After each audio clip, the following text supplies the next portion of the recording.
Hello Linux fans, welcome to Byte News, where we give you just a bite of news from the Linux world.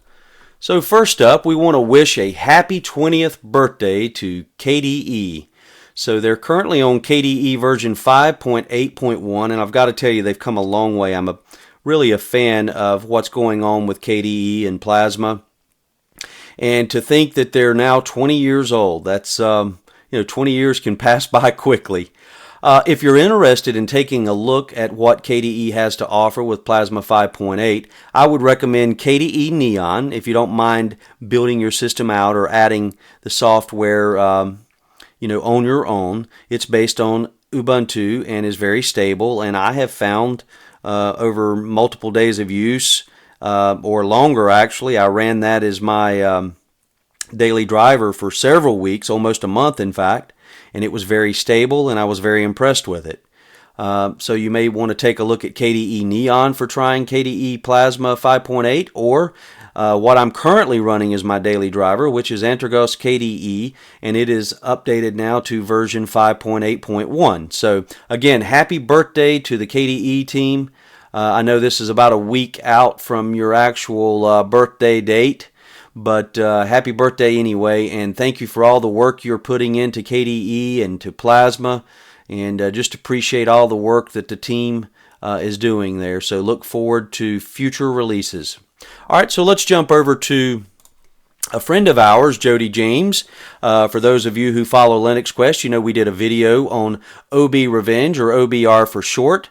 Since then, Jody has been happy with the amount of feedback he's received, and I believe he has seen an increase in downloads to OB Revenge, and so he's gotten some feedback from that as well. And so he's listed some updates here. So he has added the Mate panel and dock options to the panel switcher, which I think is an excellent move there, Jody. He has also updated the control panel and added Conky and the default Conky config file by default, so that should load by default, or you could launch it by default.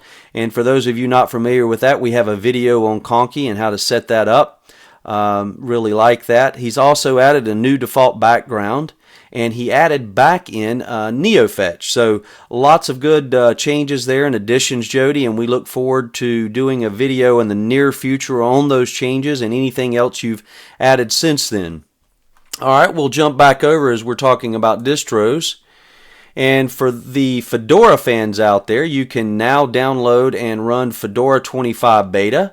And there are several changes there, I think, that are worth mention here under Fedora Workstation. They are going with GNOME or GNOME 3.22, and it will be in its pre-release state and in the final version coming soon.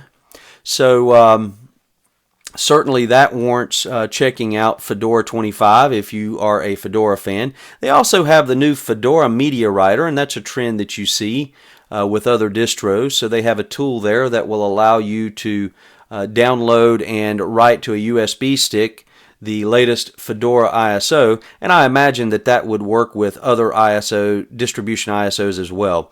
Now here's a big one. The Wayland display system will be replacing X11, and it looks like that has been under development, of course, for several years, and they say that there could still be some bugs, but it's ready to serve as the default within Fedora 25. And then they have improved the Flatpak support in the software tool. So again, Fedora fans, something to check out there and help them with bug testing. Now, this was something that I thought was kind of fun. The Ubuntu 1704 codename has been announced. So Zesty Zappus. Let's hear it for Zesty Zappus. Alright, so what does that mean? I love these Linux names. Zesty means with great enthusiasm and energy. Okay, we've got that one. That one's easy to understand. But what in the world is a Zappus? Well, apparently a Zappus is a little rodent that is the only mammal on Earth that has a total of 18 teeth. So, you know what? If you didn't get anything this week, you've got that from Byte News that a Zappus has a total of 18 teeth and it's a little rodent. So anyway, like that, that's catchy, Zesty Zappus. We'll look forward to that in the future. And then finally here we have an article that I found very interesting. I'm not going to be able to pronounce the gentleman's first name. And let's see the last name. Should I give it a stab? Not with my naming, not with my pronunciation of names. Probably not. Gankovitz. I think the W would be pronounced as a V. So Mr. Gankovitz here has a very nice article, .NET on Linux. And I'll put a link to this in the video notes.